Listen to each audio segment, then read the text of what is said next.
Par rapport à la solitude, tu sais que moi, ça a été un problème de me dire que justement, d'être tout seul dans ma tête, il n'y avait pas d'inconvénients, il y avait que des avantages, et j'aimais trop ce truc-là. Peut-être donner des leçons avec mes actions. YouTube, je pense que c'est une plateforme que je respecte trop. Jouer à des jeux long terme avec des gens long terme, j'ai carrément ce truc-là. L'identité que j'essaie de me créer aujourd'hui, c'est beaucoup par rapport au sport de combat. J'ai envie de recombattre parce que j'ai des choses à comprendre et encore à découvrir. Beaucoup par rapport au mental, par rapport à la douleur. Et là, tu vois, tu parlais du flow, et c'est vrai que c'est aussi un médicament à l'overthinking, en fait. Bonjour à tous, bienvenue dans un nouvel épisode des Individus Souverains. Dans ce podcast, je vous propose des conversations toutes les 2 semaines avec des penseurs, des créateurs, des bâtisseurs ou des entrepreneurs qui se posent des questions sur comment devenir plus souverain et comment nous aider à l'être aussi. Aujourd'hui, je suis avec Paolo. Salut Paolo, Salut Jean-Charles. comment tu vas? Bah, très très bien. Je suis très content là, dans ton podcast, c'est d'avoir cette discussion avec toi. De même, ça fait 2 ans qu'on ne s'est pas vu physiquement en tout cas, donc ça fait plaisir de pouvoir rééchanger. Et d'ailleurs, je devrais dire Paolo Z, parce que le grand public te connaît via C'est ce nom vrai. Paolo Z, au final. Quand je dis Paolo, peut-être que ça parle moins aux gens qui Oui, il nous n'y a pas écoutent. beaucoup de créateurs, je pense, qui s'appellent C'est vrai que tu beaucoup as de quand même Paolo. presque un monopole sur le prénom aussi. Quoi. On partage ça. Je vais te présenter pour donner du contexte aux personnes peut-être qui ne nous connaissent pas ou qui ne savent pas forcément tes actualités, puis tu rajouteras voilà, des choses si tout n'est pas exhaustif. Tu es connu comme ça via ta chaîne YouTube. Aujourd'hui, tu as environ 90 000 abonnés sur une chaîne. Alors, j'ai toujours bien aimé la tagline. Je ne sais pas d'ailleurs si tu seras toujours d'accord avec, mais je documente la pensée humaine et j'explore le potentiel humain. On pourra peut-être en revenir. Donc, il y a eu beaucoup de phases de questionnement, d'introspection, beaucoup plus d'expérience et de quêtes depuis quelques années maintenant. Tu es actif aussi sur Instagram où tu documentes toutes tes quêtes, ça on va y revenir. Tu as un podcast plus intimiste, Soliloque, que tu publies. Alors j'ai vu, pour l'instant, c'était de temps en temps. Alors, tu dois te dire, on parlera aussi. Ok. Et du coup, ce qui est hyper intéressant, ouais, c'est que tu es une personne qui, un peu comme moi, mais avec des manières très différentes de le faire, ou parfois différentes en tout cas, des questionnements philosophiques, existentiels, beaucoup de mouvements, beaucoup d'actions à travers des projets où tu incarnes vraiment dans des quêtes et tu diffuses d'une certaine manière des messages à travers ce que tu fais. On va y venir, c'est un point important, notamment dans la création de contenu. Et en ce moment, tu fais un tour du monde des arts martiaux, hyper stylé. J'ai vu la tagline LinkedIn, très, Exactement. très stylé. Tu es allé en Thaïlande, au Kyrgyzstan, au Mexique, et là, tu es au Vietnam. Ouais. Daghestan, Est-ce que les Daghestan. gens. Daghestan, pardon. Ouh là là, erreur. Ouh là, j'espère que les gens n'écouteront pas de ce pays. Et les gens savent peut-être moins aussi cette casquette que tu as d'entrepreneur, notamment donc avec un programme qui s'appelle Monteur Pro que tu as co-créé avec Paul Berger. Et qui fonctionne très bien. Du coup, j'ai vu qu'il y avait plus de 200 monteurs, peut-être même plus maintenant, en tout cas ce que j'ai vu sur Internet, que vous avez formé en à peu près 1 an. Donc c'est juste énorme. Et j'imagine, ouais, ce qui est intéressant, c'est que vous formez autant sur un métier, une compétence, mais j'imagine aussi sur la dimension business qui va Ouais. avec avec ce travail de monteur, qui est une activité entrepreneuriale. Et tu as aussi, tu m'as dit, un camp d'entraînement que tu commences à développer de plus en plus en Thaïlande. Quand Ouais. tu te prépares pour un combat aussi, tu prépares aussi des abonnés, des personnes qui te suivent à venir faire un entraînement et peut-être, Un combat. tu préciseras, un Exactement. combat aussi. Ok, super. Est-ce que ça te paraît exhaustif Bah comme écoute, présentation? top, vraiment, très bonne présentation. Juste, ouais, petite précision aussi sur Monteur Pro, je voudrais pas prendre toute la lumière sur Paul, parce qu'en réalité, c'est Paul. Moi, j'ai pas co-créé Monteur Pro avec lui. Je l'aide D'accord. sur certains points, mais Ok. c'est tout le mérite est pour lui, et c'est lui qui charbonne tous les jours sur le programme. On va pouvoir Ouais, le creuser et ouais, on ouais, ouais, salue Paul carrément. Mais que je sinon, connais. le reste de la présentation est top, très très bien. Super. Du coup, je voulais t'inviter, déjà, comme je disais, ça fait longtemps qu'on n'a pas échangé ensemble, donc ça permet Ouais. d'avoir un prétexte aussi pour catch up, comme on dit. Et à mes yeux, tu représentes ce que moi j'appelle un individu souverain par tes questionnements, tes explorations, les quêtes, ta façon de penser ta vie et la mener. Mmh. Choses de très différentes, complémentaires, mais très importantes à mon sens, et à travers tes projets. Il y a une question que j'essaie de poser pour l'instant sur ces premiers épisodes, c'est quand je parle d'individu souverain, qu'est-ce que ça t'évoque, toi, comme terme? Est-ce que ça t'évoque quelque chose Mmh mh. Mmh. et qu'est-ce que ça t'évoque? Carrément, bah, moi je pense directement à, ça me fait penser à la liberté, et je pense que ça passe, par le travail, donc déjà une certaine indépendance, hem, dans son travail, heu Et aussi par rapport à son temps, hein, comment on gère son temps et et gagner sa vie, en fait, avec une certaine liberté. Heu, Moi, c'est la première pensée, que j'ai là quand tu me dis, individu souverain. Pour moi, le synonyme, ce serait un individu libre. Est-ce que je me Mmh. trompe? Ah, c'est une définition assez libre. Après, j'ai pas de définition exacte. La souveraineté, effectivement, peut être un synonyme de liberté. Certains diraient qu'il y a des petites nuances dans le terme, mais pour moi, ça représente effectivement cette quête de liberté, d'autonomie, Mmh. Autonomie. aussi, et de possession aussi. Ça peut être attaché parfois à la propriété aussi pour certains, hem, selon les penchants idéologiques. Mais, en tout cas, ça correspond à ça. Et toi, est-ce que ça te correspond, tu as l'impression, par rapport à tes valeurs, ton parcours, ce genre de dénomination? Ou la liberté, par exemple? Ouais. Liberté, souveraineté, ouais. Pour moi, c'est super important. J'apporte beaucoup d'importance au fait de créer la vie comme je l'entends, et c'est pour ça que je te parlais du travail. Être indépendant, entrepreneur, ça te permet justement de designer ta vie comme tu veux. Tu seras pas, limité par des horaires dans ton emploi du temps ou des tâches que tu dois faire. Je sais que ça, moi, c'est quelque chose qui est, très difficile pour moi dans le salariat. C'est que, je vais devoir restreindre ma créativité énormément. Et quand tu es, quand tu entrepreneur souverain, tu as cette possibilité. En fait, tu as aucune limite. Tu aucune limite dans ce que tu peux faire, dans, heu, comment exprimer ta créativité. Toi, ce qui est intéressant, c'est que, sans rentrer dans tout le parcours, mais Ouais, c'est pas forcément un podcast, chronologique, mais tu as commencé très tôt à créer du contenu. ouais, Même même C'est même intéressant, même parce qu'il y a la dimension business aussi avec tes premières chaînes, que les gens connaissent pas forcément. à la base, j'ai commencé les réseaux sociaux et la création de contenu pour l'aspect, business, tu vois? Rapidement, en fait, c'était un moment où j'étais à la fac et je me rendais compte que, enfin, j'étais un peu perdu dans ce truc-là. Je voyais pas tellement de perspectives intéressantes, professionnellement, et donc je commence les réseaux pour me créer mon propre métier. Donc avoir une certaine liberté, déjà de comment je gagne mon argent, et aussi, heu, liberté créative, j'aime bien dire, Ouais. en fait, je fais ce qui me plaît. Et donc j'avais, moi, une chaîne YouTube, sur, l'apprentissage des langues étrangères, parce à la fac, j'apprenais aussi des langues étrangères. Et du coup, j'ai commencé comme ça, en fait. Pendant 2 ans, moi, c'est comme ça que j'ai les réseaux. Donc je cherchais déjà, à cette époque-là, une certaine liberté.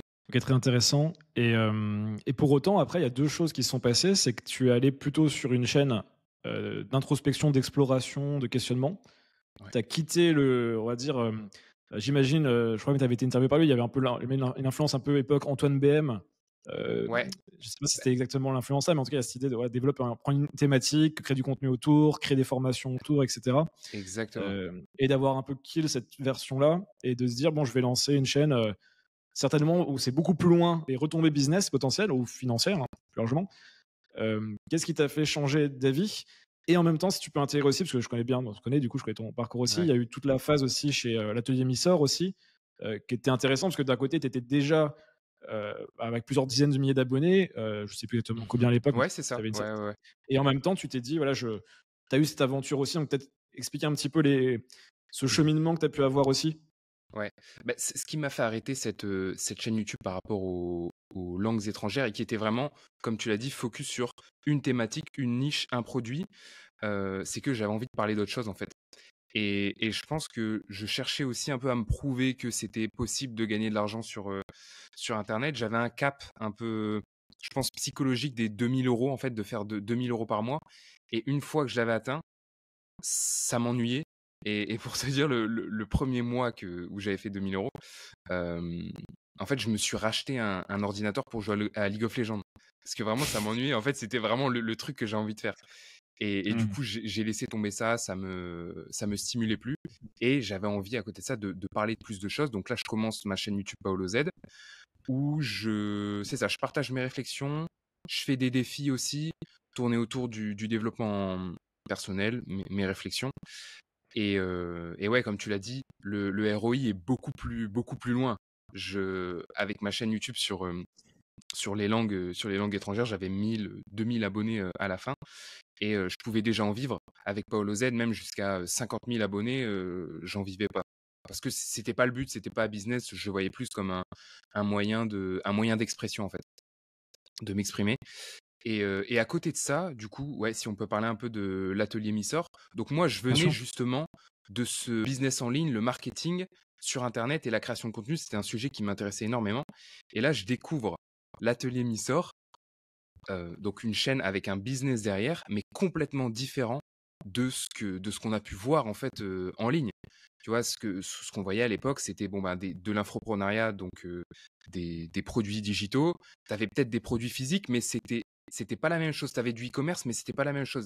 Là, c'était des mecs qui faisaient des bustes de Nietzsche, de Napoléon, de Marc Aurèle. Et moi, je me suis dit, mais c'est trop bien, j'ai envie de faire partie de cette aventure. Et en plus de ça, c'était aussi des gens de mon âge, nouvelle aventure entrepreneuriale en collectif, parce que moi, jusqu'ici, euh, l'entrepreneuriat, C'était en c'était solo. tout seul, exactement. Et ça manquait. Moi, quand je voyais les vidéos, je me disais, mais je veux rejoindre l'aventure, je veux aussi faire partie de ça. Et puis, voilà, en fait, c'est pour ça aussi que je suis rentré à l'atelier Missor. Moi, c'était ça qui m'intéressait. Je voyais l'entrepreneuriat sur Internet avec la création de contenu d'une nouvelle manière. Ça m'a trop intéressé. Alors ça existe toujours d'ailleurs, Atelier Missor. Je le suivais moins depuis quelques années, depuis que ça a déménagé. Ils ont Missor de Nice à revenu à Paris, si j'ai bien compris. Ouais, ouais, ouais. Mais c'était un projet, tu vois, moi je viens plutôt à l'époque où je découvre, je viens plutôt du monde des startups. J'habitais encore à Paris. Et là, je me disais, en fait, il et vous, du coup, tu faisais aussi partie du projet, mettez une claque, je me disais à l'époque, en termes de, qu'on aime ou qu'on n'aime pas d'ailleurs, en termes de culture d'entreprise, en termes de valeur, en termes de vision. Et en fait, c'est souvent ce qui manque un petit peu les startups Ouais. station F, on va dire, c'est un peu des coquilles vides, très souvent. Et là, on avait des gens, tu vois, qui avaient pas forcément les codes entrepreneuriaux, on avait l'impression, de l'extérieur en tout cas, Mmh. sans qu'il y ait des codes. Mais il y avait quelque chose effectivement de très puissant, un dress code, vraiment Ouais, une manière d'être. ouais. Et moi, je voyais ça en plus époque Covid, vraiment tout est bloqué. Puis on se disait, moi je regardais, on se connaissait pas encore ça. Je me disais, mais ils ont Mmh. l'air de kiffer leur vie à Nice, un peu dans leur bulle. Et ça avait l'air génial, en tout cas de l'extérieur. Donc ça devait être une belle aventure. Ouais, ouais. Et, ouais. Et toi, en parallèle, tu publiais beaucoup en plus à cette époque-là. C'était limite Ouais. plus à publier sur la chaîne YouTube que ce que tu fais maintenant, tout Ah en ouais. ayant ce travail à côté. Tu étais vraiment régulier. Enfin, j'ai l'impression qu'il y avait beaucoup de vidéos qui sortaient à l'époque. Beh, carrément, c'est la période où j'étais le plus productif sur ma chaîne YouTube Paolo Z en réalité. D'ailleurs, c'est marrant que tu le notes parce que j'avais jamais fait le lien, Le lien. mais complètement, ouais. Il y a une grosse période sur ma chaîne YouTube où c'est des vidéos quand j'étais à Nice et c'est ouais, tout ce qui s'est passé à ce moment-là, tout ce que j'apprenais, tout ce que je découvrais, mes réflexions en même temps. Et ouais, ouais, c'était une bonne époque. Ouais. Et justement, bah, ce qui est intéressant aussi, donc, quand on regarde ta chaîne, et ça permet de parler aussi en toile de fond de l'évolution d'un créateur et d'un individu aussi. Tu démarres avec beaucoup alors des défis, parce que c'est vrai qu'il y avait. Alors, je vais refaire une autre parenthèse rapide, mais il y a aussi l'héritage aussi autodisciple. On parle de Ah bah Missor aussi, complètement, mais complètement. euh, c'est peut-être même ta première vidéo, peut-être même avant Paulo Z, ou une de tes premières vidéos où tu es, s'il me semble, sur la chaîne qui était devenue Les Autodisciples. Ouais, Et je me exactement. dis, ça vaut le coup même de faire un petit crochet là-dessus, parce que c'est quand même quelqu'un qui a marqué quand même beaucoup de gens autour de nous, que beaucoup ne connaissent pas aujourd'hui, hein, les jeunes, entre guillemets, les nouveaux arrivants sur le marché français, sur dev perso, entrepreneuriat ou autre. Mais Ouais. comme un peu The Family dans les startups, j'ai l'impression dans le côté un peu dev perso, entrepreneuriat, lecture, ces sujets, enfin les gens qui s'intéressent, qui se posent des questions, on doit beaucoup à Autodisciple. Donc ça vaut le coup peut-être d'en parler Ouais. aussi. Euh, Comment tu as découvert Rage du coup, et en quelle manière ça t'a aidé aussi, peut-être en tant que consommateur et après en tant que personne qui le connaît du coup, ou du moins qui a pu publier sur sa chaîne. Ouais. Bah, je sais plus exactement, je le découvre avec quelle vidéo, mais bah, c'était à une période où j'étais intéressé par le développement personnel et lui, en fait, il avait une approche complètement différente. Il était à côté de tout le monde. Il avait sa propre identité qui était forte et je pense on pourrait l'expliquer par déjà le format de ses vidéos. Il y avait un petit peu un côté artistique qui, moi, m'a beaucoup Oui. touché. Et il se mettait aussi en ce que j'ai beaucoup aimé et ce que j'ai repris moi après, c'est en fait, c'est un cobaye. C'est quelqu'un qui va tester plutôt que de donner des conseils, on va dire, en développement personnel, comme ce que beaucoup de gens peuvent faire. Lui, en fait, il se place en tant que cobaye et il va vivre une expérience et il va en parler. Et c'est ce truc-là que j'ai adoré et aussi ce côté un peu, je vais dire marginal. C'est toujours quelque Mmh. chose qui m'a attiré, moi, en fait. Les gens qui vont vivre une vie marginale et différente. Bon, après, à certains degrés, je dis marginal, mais en tout cas, Marginal est mal connoté parfois. ouais, Moi, ça me parle. Peut-être, singulier, en tout cas, il est ouais, différent. Il avait quelque chose de singulier, singulier parce qu'on va dire, mais même marginal, au sens des fois un peu extrême parce que, oui, aller vivre sans argent exactement, pendant 30 jours ou pendant une semaine, c'est un exactement. acte de marginalisation, ouais. Parce que j'allais dire, c'est vrai que marginal, on peut penser à, je sais pas, quelqu'un qui va vivre dans des squats et tout, mais en vrai, autodisciple, il Il l'a faisait un fait, peu des il l'a trucs fait. comme ça aussi, ouais, exactement. Mais je sais pas, il y avait aussi c'était plus pour s'élever que de se détruire, je trouve. Oui, bien Peut-être sûr. c'est aussi Oui, oui, pour ça que, c'était pas nihiliste, ouais, c'était dans une logique d'élévation de soi et de l'audience. Et ce qui était ouais, intéressant, c'est que tu as dit effectivement, il était, le propre cobaye de ses idées, de ses expériences, mais aussi il y avait cette dimension, lecture. Des fois, il faisait juste des résumés de livres. Il avait ces ouais, 2 dimensions aussi. Des fois, il prenait juste un livre ouais, et voilà 5 idées que j'ai retenues de, tel livre ouais, de Paul Graham, enfin peu importe le sujet. Donc il avait vraiment ces 2 dimensions, moi, qui m'ont énormément parlé et que j'essaye de développer, même si j'ai moins ce côté, pour l'instant, côté incarnation, ou en tout cas mise mmh. dans le monde réel, on va dire, sortir dehors, de pas faire que les vidéos avec ce background chez moi, par exemple. Et pourquoi d'ailleurs, je suis curieux, c'est quoi? Oui. C'est parce que ça te demande plus d'efforts ou juste que tu as pas forcément envie de le faire ou Il y a 2 étapes, je pense. En tout cas, dans ma phase actuelle, je vais beaucoup plus, présenter des choses que je mets en place et qu'est-ce que je veux dire? Et par rapport à donc déjà par rapport à sur mon ordinateur, mais montrer que je suis plus, skin in the game, d'une certaine manière. Et en plus de ça, effectivement, c'était plus des problématiques de, techniques, en fait, de comment aller, shooter dans la rue, quand tu es tout seul et cetera. Donc c'est plus par flemme et par manque de OK. connaissances techniques, je pense.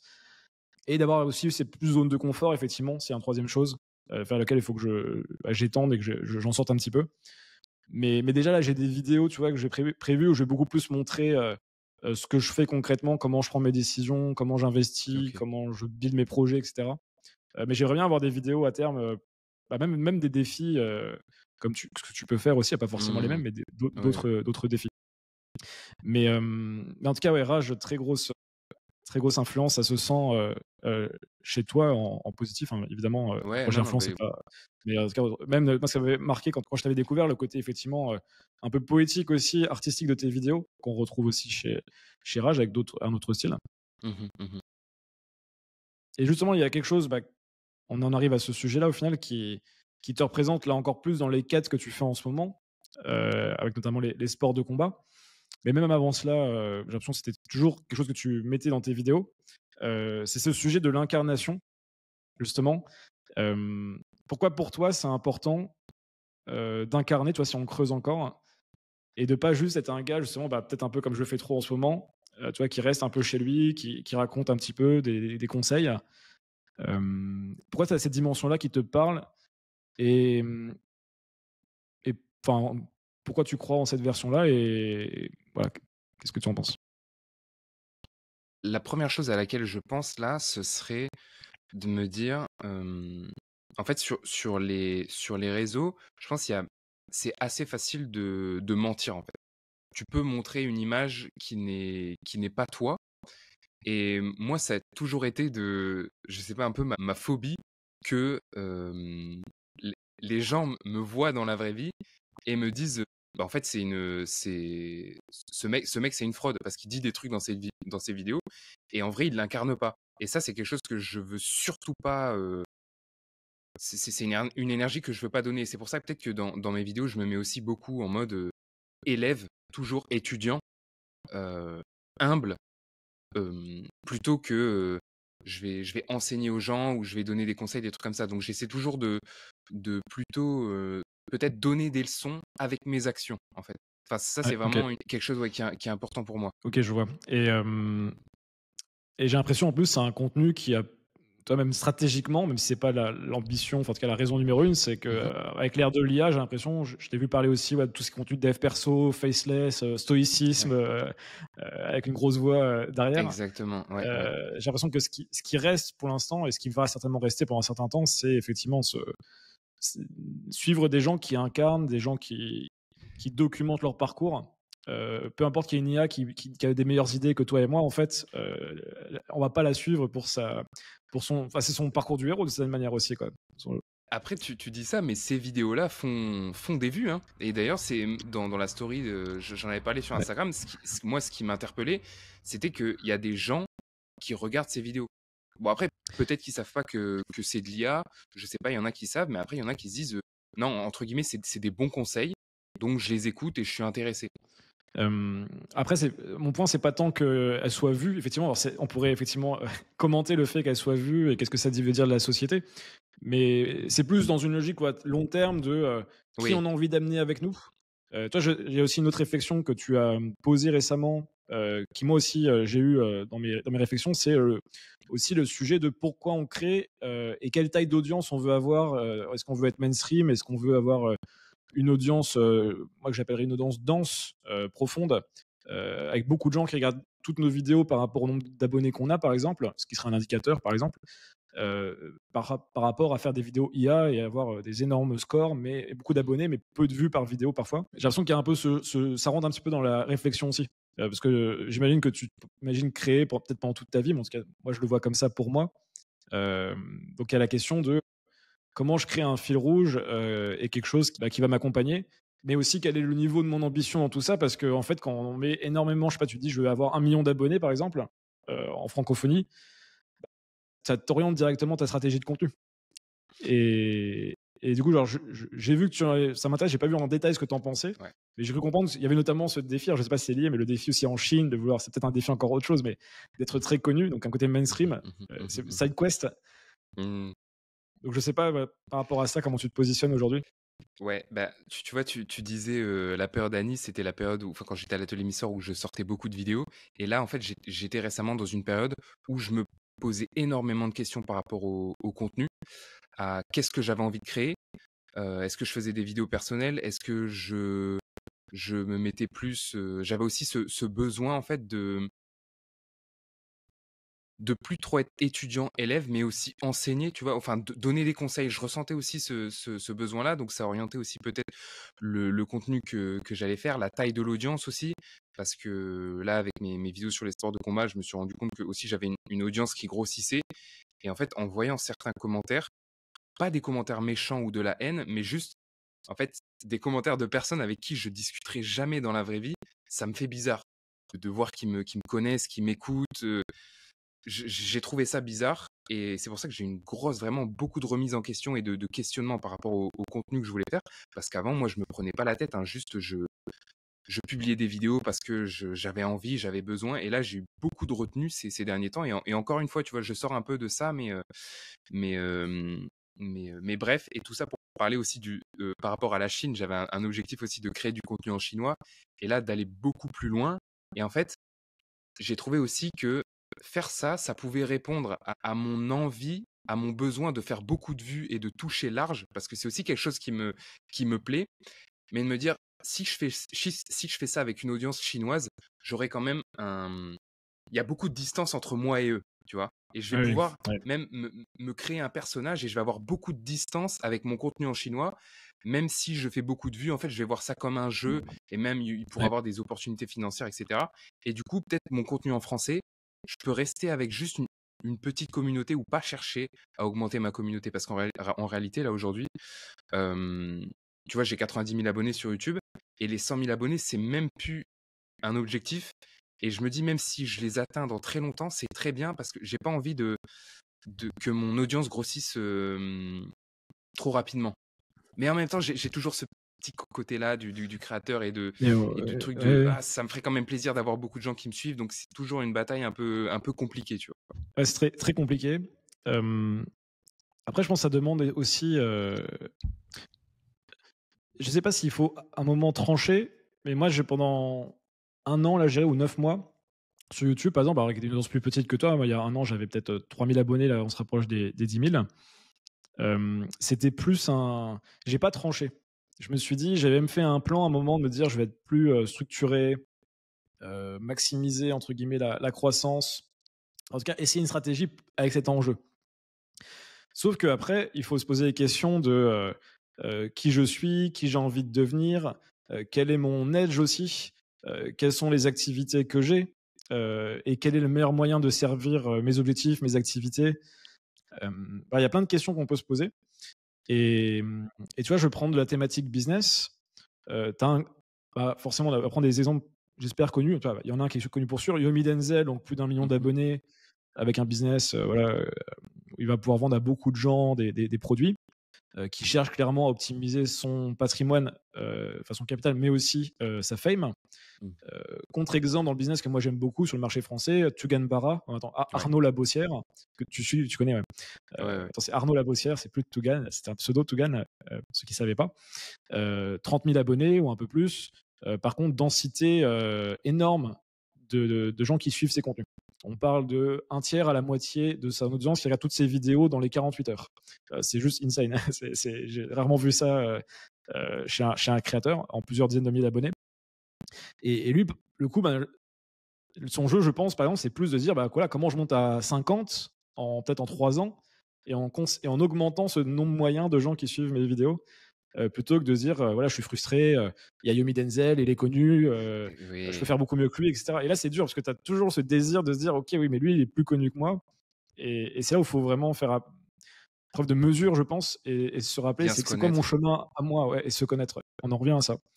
Et là, tu vois, c'est assez récent au final que j'ai accepté, pareil que toi, sur des chiffres plus petits, me dire c'est pas grave, au final, si tu as peut-être 30 000 dans 3 ans, peu importe, dans 5 ans, peu importe, c'est bien en fait, 30 000 en ayant 10 000 personnes qui surkiffent toutes tes vidéos et qui créent un lien avec toi. Et je serais bien plus heureux de les amener avec moi dans la trentaine, enfin, j'ai la trentaine, moi, mais quarantaine, cinquantaine, soixantaine, etc., plutôt que de viser la lune, entre guillemets, et d'avoir 1000, 2000 personnes qui s'intéressent vraiment à ce que je fais. Mais c'est un choix qui n'est pas évident en tant que créateur de contenu, je trouve. Ouais, ouais, ouais. Ben ouais, moi, j'ai pas encore tranché, tu vois. J'ai pas encore tranché. Je ne sais pas s'il faut trancher, mais il y a une prédominance, je pense, qu'il faut réussir à avoir. Et je trouve ça pas mal le côté aussi que tu peux faire, potentiellement de séparer aussi les enjeux entre l'audience française et une audience internationale. Alors pareil, dans le business, je vois Valère, que je vois qui est targeté depuis un certain temps, un jeune entrepreneur qui vivait à Dubaï. Lui, tu vois, il fait son business aux US. Moi, je connais pas ses business. En tout cas, il a fait sa fortune aux US. Et après, en français, il a 10 000 abonnés, une audience très, très qualifiée et très engagée. Et il apporte de la valeur en s'en foutant complètement des résultats, enfin beaucoup moins en tout cas des résultats business, quoi. Donc c'est intéressant aussi. Pour retourner sur la comparaison Yomi et Tugan, il y a aussi ce truc, tu vois, la question, enfin, moi que je trouve important, c'est aussi est-ce que tu passerais un bon moment avec tes abonnés?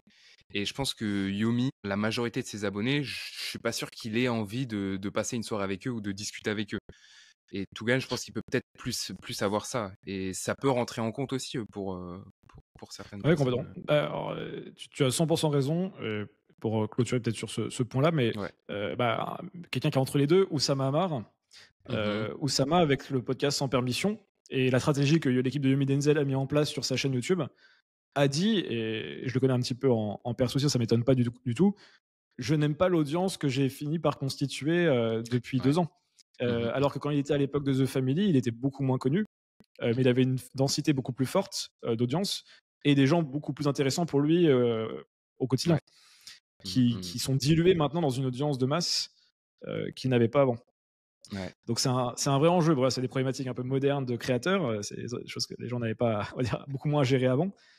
Mais c'est intéressant parce qu'au final, on construit des carrières entre guillemets de créateurs qui nous suivent et c'est pas faire nimp entre guillemets avec comment on les construit, quoi.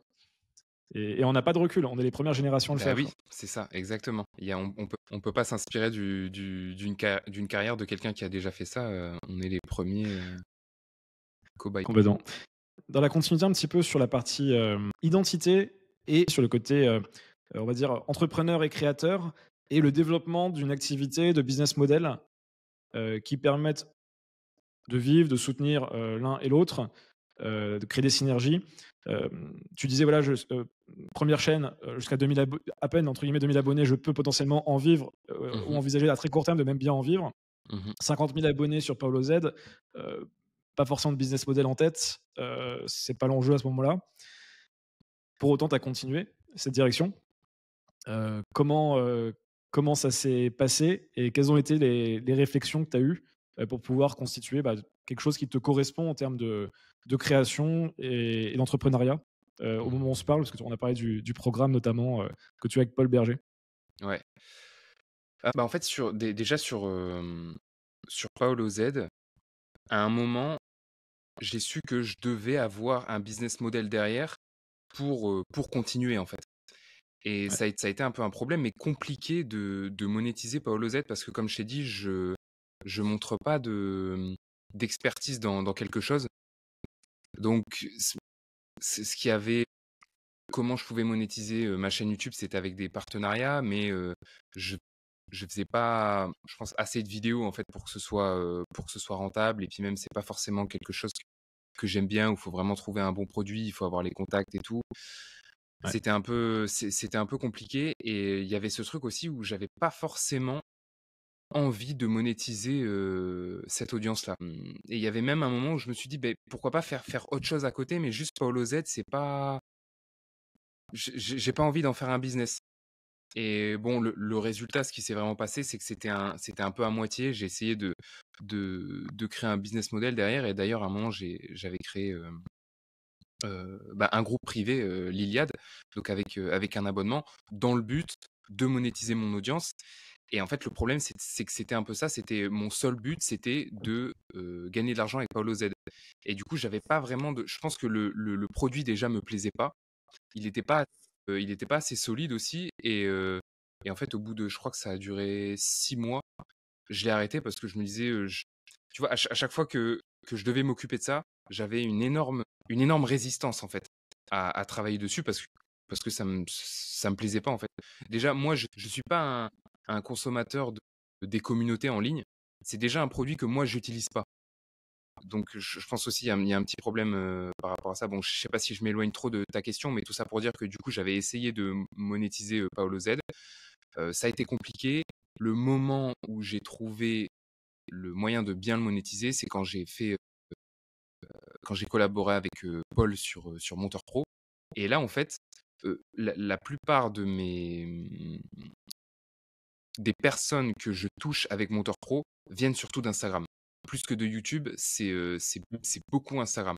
Aussi parce que pendant cette période, j'ai pas mal agrandi ma communauté sur Instagram et je pense aussi que en fait, YouTube, je pense que c'est une plateforme que je respecte trop et du coup, il y avait ce côté-là où je voulais pas trop monétiser ma chaîne YouTube et sur Instagram, j'ai pas de résistance à ça, tu c'est peut-être aussi la nature de la plateforme, effectivement. Instagram, vois? tu peux Ouais, faire une story dans le lot, ça va être exact. effacé demain, tu fais un call to action vers une Ouais. offre, c'est assez simple. C'est d'ailleurs pour ça que les influenceurs, je pense que d'un point de vue business model, même les influenceurs à l'ancienne, hein, tu vois, genre, trucs de la télé, et cetera, quand ils ont eu Insta, ça devait être pépite pour les Ah ouais, sponsors, quoi. Ça permettait ouais. de placer plein de produits, alors que sur YouTube, c'est vrai qu'il y a un côté un peu plus. C'est un peu effectivement le noble art, on va dire, de notre époque des réseaux sociaux, hein, sur un peu YouTube, qui est plus C'est ça. respecté, un peu, même par les créateurs d'autres réseaux, d'ailleurs, en passant, hein, c'est un peu la Ligue des Exact. champions de la création YouTube. Donc c'est intéressant ton point là-dessus. Du coup, as quand même creusé cet aspect business. Tu disais, tu l'as dit humblement au début, que tu n'étais pas l'opérateur, en tout cas quotidien, de ce projet. Quelle est la plus-value que tu apportes? Comment vous êtes répartis, du coup, ce rôle où il y a quelqu'un qui est vraiment au charbon, j'imagine, disons tous les jours, hein, j'imagine, Ouais, et ouais. toi, peut-être, c'est peut-être de manière ponctuelle ou sur des assets que tu apportes? C'est comment que vous êtes répartis, les rôles? Ouais, c'est ça. En fait, moi, j'interviens, dans le contenu de Monteur Pro, plus sur la partie, storytelling, comment raconter une histoire, parce que le montage vidéo, en réalité, c'est pas mon expertise. J'aime bien, mais il y a des gens qui sont techniquement beaucoup plus forts que moi. Moi, j'apporte plus mon expertise dans le côté, comment raconter une bonne histoire, écrire un bon script, que la vidéo soit intéressante et divertissante. Moi, c'est surtout sur ça, en fait, que j'interviens et aussi beaucoup dans la communication, en réalité. Qu'est-ce que tu appelles communication? Je fais rentrer les leads pour Paul, OK. tu vois? OK. Donc c'est hyper intéressant. Donc ce qu'on vient c'est une notion moderne qui va prendre de plus en plus de place. Donc des créateurs qui ont des audiences comme toi, ont une capacité de distribution que n'ont pas, prenons une startup early stage qui a pas de clients, bah, elle va devoir cramer du cash en ads pour, ce qui peut être très bien d'ailleurs, hein, si le Ouais. produit marche bien, si c'est bien ciblé. Mais aujourd'hui, on a la capacité, organiquement de toucher beaucoup de monde, en s'appuyant sur des profils comme toi du coup et sur des produits qui sont cohérents avec ta marque d'une certaine manière, Ouais. que tu représentes. C'est aussi tout l'enjeu quoi, pas vendre n'importe quoi non plus. C'est ce que vous faites du coup principalement et du coup je suis par curiosité, hein, Mmh. de toute façon c'est plus du podcast, c'est que de pouvoir creuser mes questions parce que c'est des questions que je me pose aussi personnellement de collaborer avec mes assets si je peux dire, avec d'autres entrepreneurs, sans être opérateur dans tous les projets. Mmh. Mmh, du coup ça veut dire que dans votre business, c'est quand même majoritairement une acquisition organique ou vous avez aussi, beaucoup de publicité aussi à côté? Non, non, Paul fait beaucoup de publicité et OK. aussi de la collaboration avec des créateurs. Et tu vois, le truc, OK. rapidement, je peux parler de ça aussi, mais ce qui est, l'avantage, en fait, de ce business model aussi pour un créateur, c'est que moi, en réalité, l'entrepreneuriat, c'est plus quelque chose que je dois faire pour pouvoir créer et c'est pas forcément ce que je préfère faire. Même la construction de produits, c'est pas forcément ce que je préfère faire et là, en Ouais. fait, ça me permet de comme Paul, c'est quelqu'un que je connais très bien et du coup, le produit aussi marche bien avec, ce dont je parle aujourd'hui, le nomadisme digital, le voyage, parce que c'est ce que je fais, donc ça va bien avec mon contenu.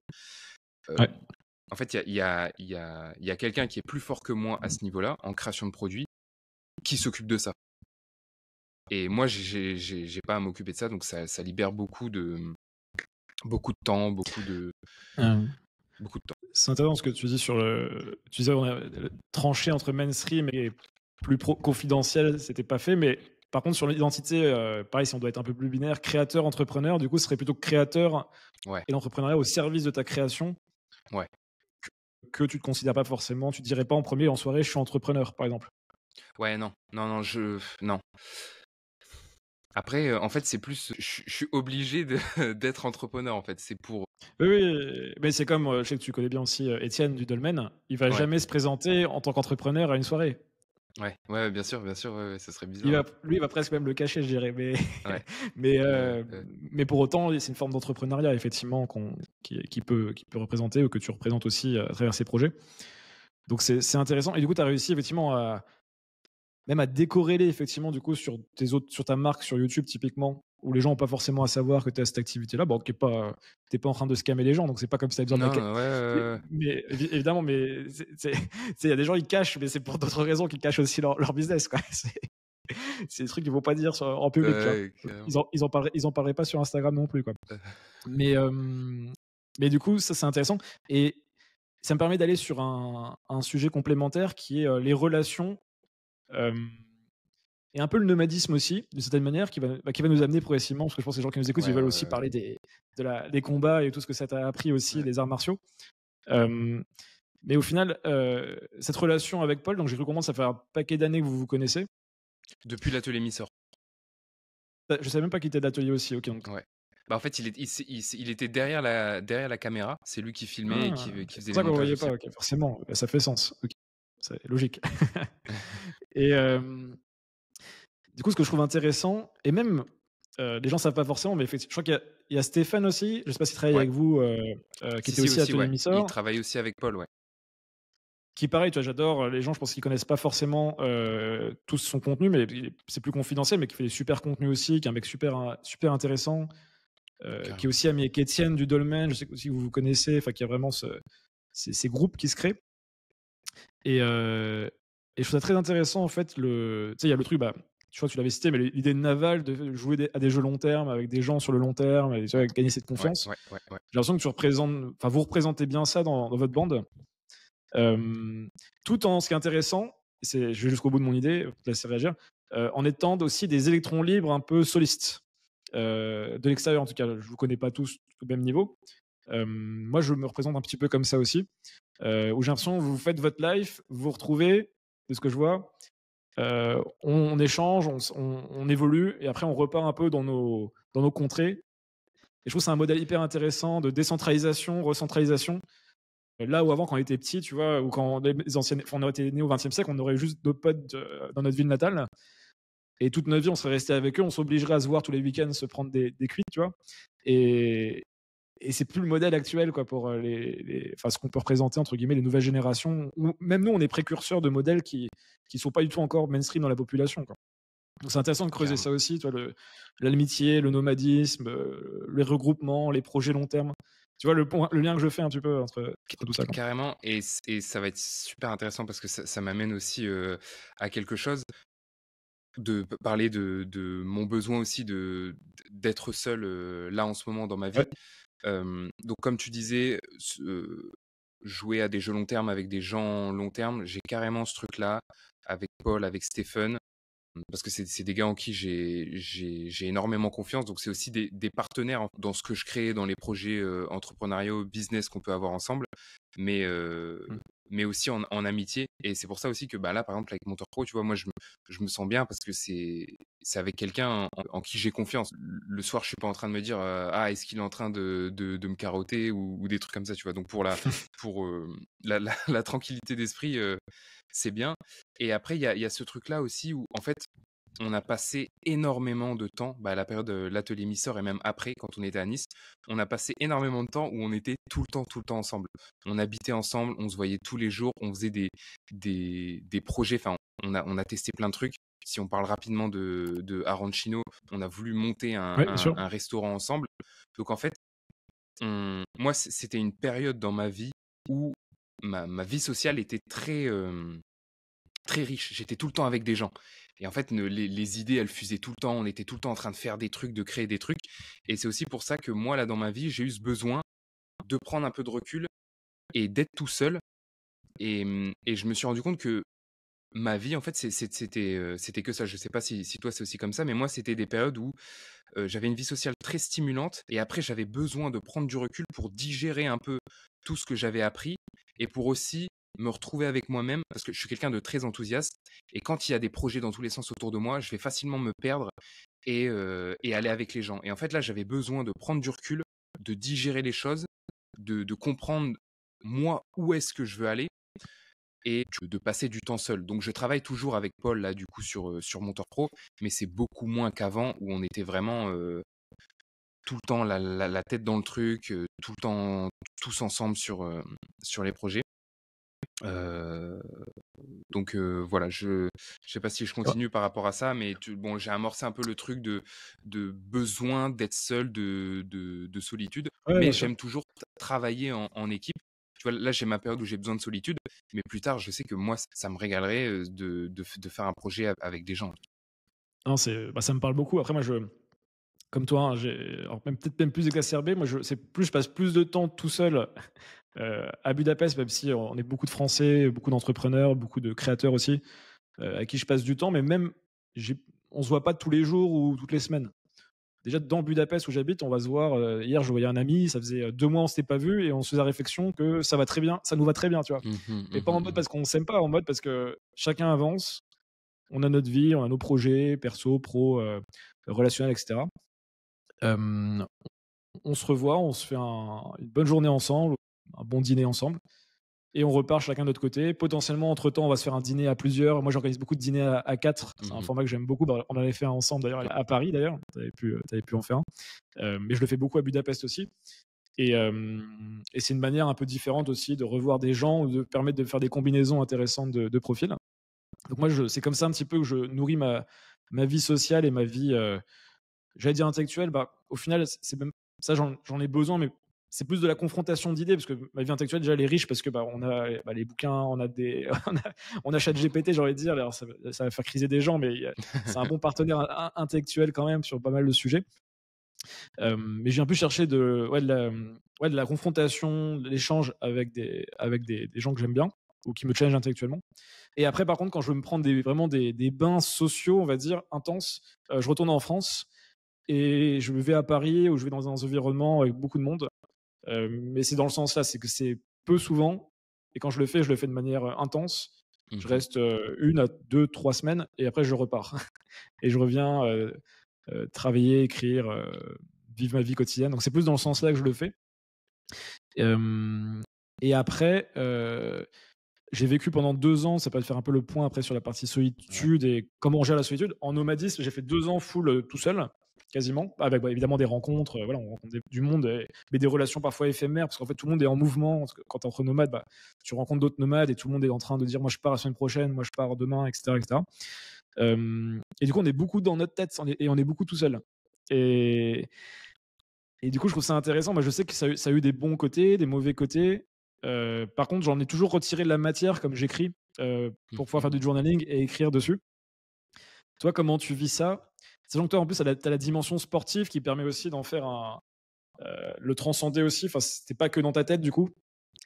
Donc je sais pas comment tu le vis et en quoi ça permet aussi d'amorcer le sujet des arts martiaux et sports de combat, mais Ouais. le lien que tu peux faire parce que du coup, tu fais pas que, marcher dans la rue et écrire, quoi. D'ailleurs, tu as dit que tu marchais plus. Oui, on peut en parler.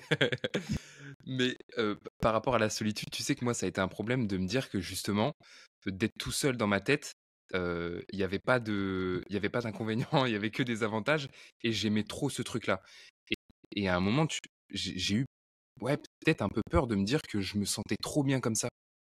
Et tu sais, ça me renvoyait tout de suite à quelqu'un du coup qui, tu vois, une image dans le futur, quelqu'un qui va vraiment vivre tout seul et qui même ne supporte plus, d'être avec des Misanthrope, gens, les ouais, misanthropes, et ouais. qui a besoin d'être tout le temps tout seul. À un moment, ça m'a fait un peu flipper ça, parce que j'étais trop bien tout seul justement. Mais bref, ouais, après si on peut, Toi, tu as pa solve le jeu et ça t'a fait flipper. Non, je ouais, ouais, c'est ça. tu étais juste bien, voilà, tu étais entièrement toi, enfin tout seul, Ouais, tu en ouais, as que c'est peut-être un des goals, tu vois, pour certains, tu vois?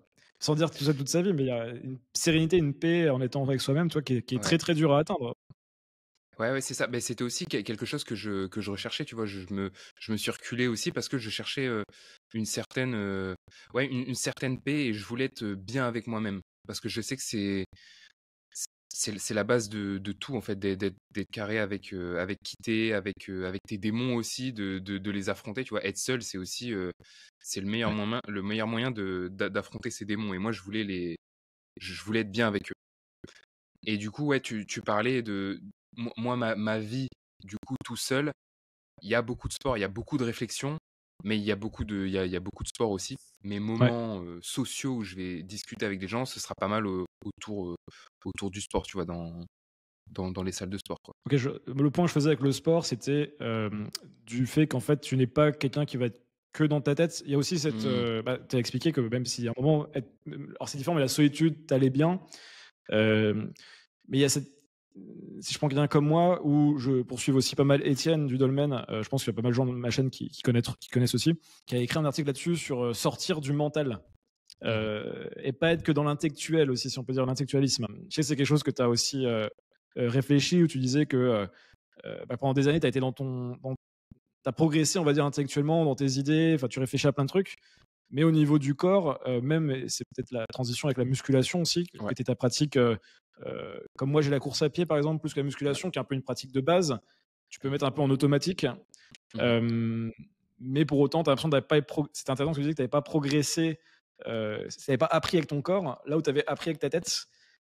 Et du coup, bah, moi je sais que j'attire beaucoup de gens qui sont vachement, cérébraux, intellectuels, dans la tête, hem, que tu représentes en partie aussi peut-être, Mmh mh. dans ce que Mmh tu mh. disais. Mmh. Ah oui, oui, oui. Et pour autant, tu es parti sur, voilà, le corps, tout ce que ça peut comporter, le combat aussi, l'instant présent aussi du coup, le flow, enfin beaucoup de sujets du Exactement. coup qui sont rattachés à des que touchent beaucoup moins des gens qui sont dans de la projection, de l'overthinking, de la pensée constante, peut-être de l'anxiété parfois aussi, c'est un peu les défauts des gens qui pensent beaucoup. Mmh mh. Mmh. Comment tu as traversé ça? Et est-ce que je me trompe ou le combat aussi est une manière de développer ces facettes aussi en toi? Alors le combat, ça serait plus, en fait, j'ai des choses, tu vois, là, j'ai envie de recombattre parce que j'ai des choses à comprendre et encore à découvrir, beaucoup par rapport au mental, par rapport à la douleur et au dépassement de soi, parce que je vois que pour moi, c'est la forme ultime de dépassement de soi, tu vois. Parce qu'il y a aussi justement le mental, en fait, tu dois aller euh, plus loin que ton mental, et la douleur aussi, tu vois, la douleur, comment, comment la gérer, passer à travers de ça. Donc le combat, c'est encore quelque chose de différent, mais après, dans la pratique du sport de la boxe, c'est vrai, là, tu vois, tu parlais du flow, et c'est vrai que c'est aussi un médicament à l'overthinking, en fait, de justement ne Ouais. plus être dans sa tête, mais être que dans son corps, dans ses mouvements. Donc ça a été aussi une solution, et c'est peut-être aussi pour ça que je deviens pas fou tout seul, peut-être. Et d'ailleurs, en fait, quand tu parles à des combattants, souvent l'entraînement, la boxe, le combat, c'est aussi un garde-fou, en fait, pour eux. Euh, ils vont garder une certaine stabilité avec l'entraînement, en fait. C'est ce qui va les apaiser. Et je pense que Mmh. j'arrive Mais aussi à ce truc-là. comment tu dis ça? Je me souviens d'une vidéo, elle date d'il y a quelques années, il me semble, où tu étais une vidéo où tu parlais de la musculation. Et tu disais, c'est un peu le côté, j'ai fait un peu de musculation, je comprends aussi, tu viens presque pointer à la muscu, et tu es presque en mode robot Ouais, qui débranche le cerveau. Et je disais donc par rapport à la musculation, tu vois, il y a des gens qui vont le voir comme, pas forcément comme toi en mode, je viens passer la carte entre guillemets au Basic Fit, mais comme leur exutoire de la semaine et leur manière d'être dans le flow peut-être. mhm, Là où toi mhm. tu as vu que, c'était pas ce que ça t'apportait au bout d'un moment et que tu avais besoin de quelque chose de plus dynamique aussi, Ouais, que la muscu qui est très voilà, monolithique. ouais. Ça qui est intéressant aussi, parce que bah, tu vois, tu as plein de gens qui ont des pratiques sportives. Tu vois, moi, je suis dans ma tête beaucoup, mais j'ai des pratiques sportives très régulières. Tu vois, je vais faire beaucoup de sport, mais j'ai pas cette dimension. Je sais que tu as parlé aussi de 2D, 3D aussi qui était intéressante, où il y a quelque chose Ouais. qui dépasse largement juste aller vers ton run ou aller faire ta séance de muscu. Ouais, parce que je crois qu'avec les sports de combat, il y a ce côté aussi un peu comme il y a la douleur physique qui rentre en jeu. Je pense qu'il y a ce côté aussi survie qui va faire que tu es obligé d'être plus présent et plus impliqué. Enfin, en tout cas, pour moi, c'est comme ça que ça marche. Parce que c'est vrai, comme tu l'as dit, il y a des gens qui font de la musculation, ça va être l'exutoire de la semaine, c'est comme ça qu'ils vont se enfin, ça va leur faire du bien. Mais c'est vrai que pour moi, c'était pas le cas. Donc je saurais pas trop comment l'expliquer. Non, mais c'est la supposition, c'est que bah, y a une forme d'adaptation hédonique peut-être dans la musculation que tu as eu, ce que tu en as fait pendant des années, et puis en fait, tu as besoin de quelque chose d'autre aussi, parce que tu as trop Oui. automatisé, trop intégré. Mhm, mhm. Là où quelqu'un, bah, moi, quand j'ai commencé, bah, il y avait une stimulation, c'était nouveau, quoi. Donc il y a aussi cette de dopamine, nouveauté, Ah, c'est vrai, t'as raison, ouais. évolution, j'imagine aussi, qui peut rentrer. Mais il y a Ouais, quand même cette notion, je complètement. trouve intéressant, encore une fois, la notion 2D, 3D, que je trouve, que tu expliquais même avec une analogie de jeu vidéo que tu pourrais raconter, qui, qui est pertinente à mon sens. C'est vrai, quand je fais du running, j'ai l'impression d'être un peu en 2D, oui, pareil à la muscu. Et quand je fais du tennis, je suis en 3D parce que beaucoup plus de choses à prendre en Mhm, compte, c'est beaucoup plus mhm. complet, j'ai l'impression. C'est mon équivalent. Moi, je ne fais pas de boxe pour l'instant, Ouais, ouais. mais en tout cas, j'ai le tennis. Quoi. Ça rentre bien dans ce truc 2D, 3D, le running et le tennis. Ouais, je suis plutôt d'accord. Mais ouais, bah, du coup, pour parler de ça rapidement, peut-être, alors que j'ai plusieurs années de musculation là, derrière moi, de n'avoir jamais vraiment fait de sport. Il y a que maintenant avec la boxe que j'ai l'impression de faire du sport. Parce qu'il y a plus de mouvements, c'est ce dont j'avais besoin. Et même dans la vidéo, je disais, si ça avait été la danse, ça aurait pu très bien être la danse. Et d'ailleurs, il y a beaucoup de parallèles en réalité, je trouve, avec la danse et la boxe. Mais j'avais besoin là, de plus m'exprimer avec mon corps, parce que j'ai toujours aussi été quelqu'un de pas très à l'aise en fait avec son corps. Tu vois, par exemple dans les soirées ou quoi, à l'époque quand j'étais au lycée, euh, pour moi danser Faut danser. c'était ouais exactement, c'était contre ma et d'ailleurs pour parler un peu de ça, on peut parler de danse, mais justement moi j'ai commencé Ouais. à me lâcher au niveau du corps quand j'ai fait mon échange universitaire à Taïwan. Du coup, j'étais avec des toutes nouvelles personnes qui n'avaient pas. Enfin, au niveau de mon identité, je me sentais plus libre parce que du coup, en France, avec mes amis, j'avais justement cette étiquette du mec qui n'était pas forcément à l'aise avec son corps, qui allait pas danser. Et quand j'étais avec ces gens, quand on allait en soirée ou dans les boîtes à Taipei, je me lâchais parce que j'avais pas ce regard-là. Et en fait, je sentais que ça me faisait du bien en fait bouger mon corps, même de danser et de pas avoir ce Mmh. regard extérieur. Et, C'est et, intéressant. et, Sur vas-y. le point là, il y avait une idée, je crois que j'avais vu dans un livre de Jay Shetty. Je sais pas si tu vois l'ancien moine Ouais, qui écrit des bouquins maintenant, qui est un gros gars sur les réseaux sociaux. Je sais plus si c'est une citation qu'il a repris, mais il y a cette idée qu'en en identité, on est ce qu'on pense que les gens pensent qu'on est. oui. Ouais, C'est un peu ouais, dur à ouais, suivre, mais ouais, ouais, et au complètement final, d'accord, ouais. tu tu penses que les gens pensent que tu es pas un bon danseur, du coup tu danses pas. Ouais, Alors qu'ils s'en foutent en plus, quoi, en et réalité. carrément, carrément. Et c'est fou. Et du coup, on se met un poids identitaire sur une présupposition de gens dont on sont, enfin, qu'on aime ou qu'on n'aime pas d'ailleurs, ou qu'on connaît ou qu'on Ouais, connaît pas.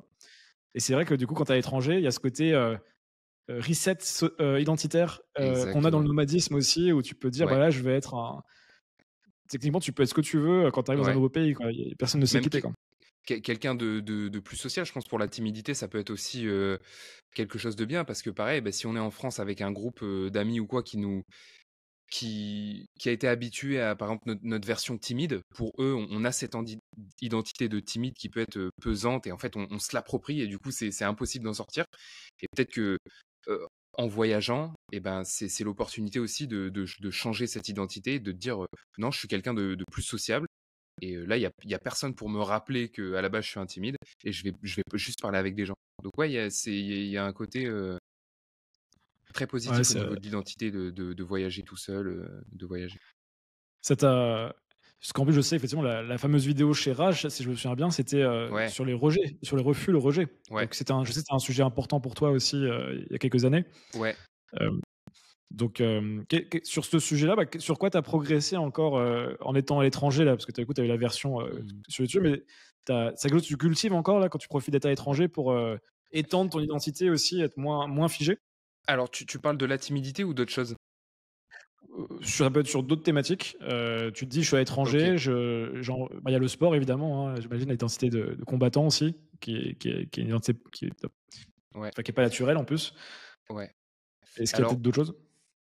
au niveau de la timidité, moi, c'est plus vraiment une problématique dans ma vie, donc j'y pense pas vraiment. Je suis Oui. pas en fait, je suis pas quelqu'un qui a besoin aussi de parler à beaucoup de gens. Avant, je pensais que en fait, je sais que je suis introverti et aujourd'hui, je suis très, très content avec, ma personnalité et à l'époque, je pense que quand je parlais de timidité, je parlais aussi d'introversion et c'était un côté de ma personnalité que j'acceptais pas ou je pensais qu'il fallait changer et aujourd'hui, c'est plus du tout un Mmh. problème. J'ai plus de problème de timidité, je ressens pas non plus le besoin d'avoir une vie sociale, très riche avec beaucoup de nouvelles rencontres. Donc de ce côté-là, c'est pas vraiment, une problématique, mais on va dire, là, l'identité que j'essaie de me créer, aujourd'hui, c'est beaucoup par rapport au sport de combat. Donc c'est en fait, là, j'ai envie vraiment de pousser mon corps à au niveau de l'athlétisme, à vraiment à mon pic, à mon prime, comme on dit. À la base, moi, quand j'étais plus jeune, j'étais pas quelqu'un de sportif. Ouais. Et là, en fait, c'est toute une identité qui change. Bon, au niveau de ça, au niveau de, vivre comme un athlète, donc avec l'hygiène de vie, l'entraînement et tout, ça me demande pas beaucoup de difficultés. J'ai pas beaucoup de travail à faire sur mon identité. L'identité que je suis en train de former, c'est plus combattant. Donc là, c'est dans l'opposition, donc juste dans les sparring ou même dans les combats plus tard que je vais faire, où là, je fais aussi un travail de visualisation pour développer, on va dire, quelque chose que je cherche en ce moment, c'est plus l'agressivité. Hem, ouais, on va dire c'est plus, l'agressivité et la combativité en fait que j'essaie de mettre dans OK. ma nouvelle identité. C'est beaucoup ça en ce moment. Donc je fais ce travail sur ça. Tu dis que tu étais effectivement, j'avais vu passer que, c'est pas dans ton histoire personnelle, enfant ou adolescent, forcément le sport était pas la chose Ouais. que tu faisais le plus, ou tu faisais pas de compétition, des choses comme ça, de ce que tu disais. Ouais, ouais, pas Hem beaucoup de sport, ouais. et du coup, il y a un sujet qui est intéressant, parce que tu parles aussi beaucoup de, et ça permet de continuer aussi dans la partie, évolution, combattant, sur l'apprentissage, qui est un sujet que tu parlais déjà beaucoup avant, mais l'apprentissage avant, c'était les idées intellectuelles, la compréhension de soi, etc. Et moi, je sais, par exemple, qu'il vient du tennis. J'ai eu la chance d'apprendre le tennis très jeune, donc j'ai des bonnes bases quand même quand je reprends adulte. Mais je sais que quelqu'un qui commence le tennis adulte, c'est très très très dur de s'y mettre. Euh, la boxe alors je le connais à travers mon grand-père qui, je l'avais dit, c'est un ancien Ouais, boxeur ouais, ouais. professionnel. Moi, Stylé j'ai ça. jamais fait de boxe pour l'instant. Du coup, je me rends compte en ayant vu beaucoup de combats quand j'étais petit, je me doute bien effectivement que c'est très technique, notamment au niveau moi, je vois beaucoup au niveau du jeu de jambes. Je dirais, je sais pas comment on Ouais, appelle ça en boxe, mais le côté, ouais, ouais, comme au tennis, je vois le jeu. ouais. Ça a l'air très, très technique, très, très. Comment tu as géré cette courbe d'apprentissage aussi, en ayant commencé sur le tard, on peut dire, une Ouais, activité aussi demandeuse et technique que la boxe, ouais, quoi. ouais. Super intéressant comme question. Bah, déjà, il y a le premier truc, c'est je me suis forcé dès le départ à me dire que ça va être possible. Et c'est pas parce que je commence tard C'est mort, que c'est c'est mort figé. pour moi. Donc ça, c'est vraiment un travail. Je me persuade enfin là, c'est même plus de la persuasion, c'est je sais que je vais pouvoir apprendre et être bon, ou en tout cas avoir pas devenir champion, mais être bon enfin, en commençant tard. Déjà, il y a cette première chose-là, et aussi Ouais. là, en vrai, je m'investis vraiment beaucoup dans cette discipline, donc je m'entraîne beaucoup, j'investis beaucoup de temps dessus, et j'ai cette chance justement, bah, là, avec les réseaux, avec ce que je fais, de pouvoir le faire. Je me rends compte que c'est une chance, et quelqu'un qui commence à mon âge et qui a un travail, je sais pas, salarié ou quoi, ou qui a une famille ou plus de responsabilités, ça va être plus difficile pour lui. Tu sais, il y a la théorie des 10 000 heures pour être expert dans, Oui, dans un dans le domaine. sujet. Donc ça, c'est toujours dans ma tête. Et du coup, le but, c'est vraiment de les 10 000 heures, les faire le plus rapidement possible. Bon, même si ça prend beaucoup de temps. Mais je suis dans cette optique-là en me disant, bah, en fait, juste, il faut que je m'entraîne plus.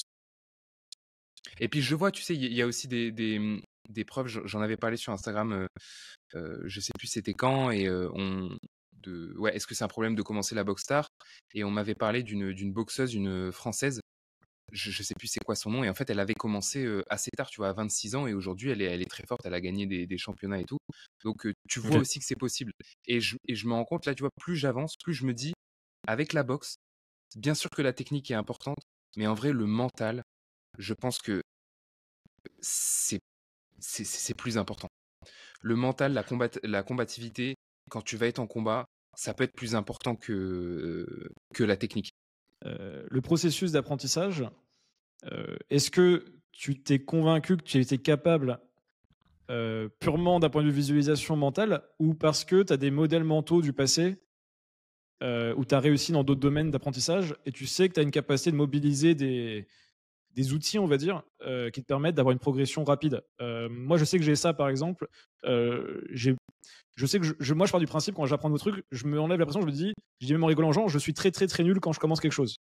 Je Mmh. me dis, je suis top, enfin, je suis bottom euh, 1%, tu vois, je me dis quoi. Ou Mmh. bottom 5%. Par contre, je sais que je peux devenir top 5% très vite aussi si je mets les Bien efforts. sûr. Ouais, Parce que je l'ai fait dans enfin, dans certains domaines dans ma vie. ouais.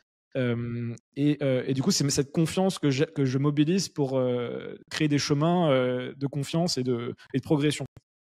Est-ce que c'est Clairement. plus vers ça, ou c'est plus parce que moi, c'est ce que j'essaie de faire en coaching chez les gens. Des fois, quand j'ai des coachings individuels, parce que j'en ai moins maintenant, c'était reviens dans le passé, qu'est-ce que tu as réussi? Et souvent, quand je dois revenir au plus petit truc, je reviens, genre, tu as appris à marcher quand tu étais petit, tu vois.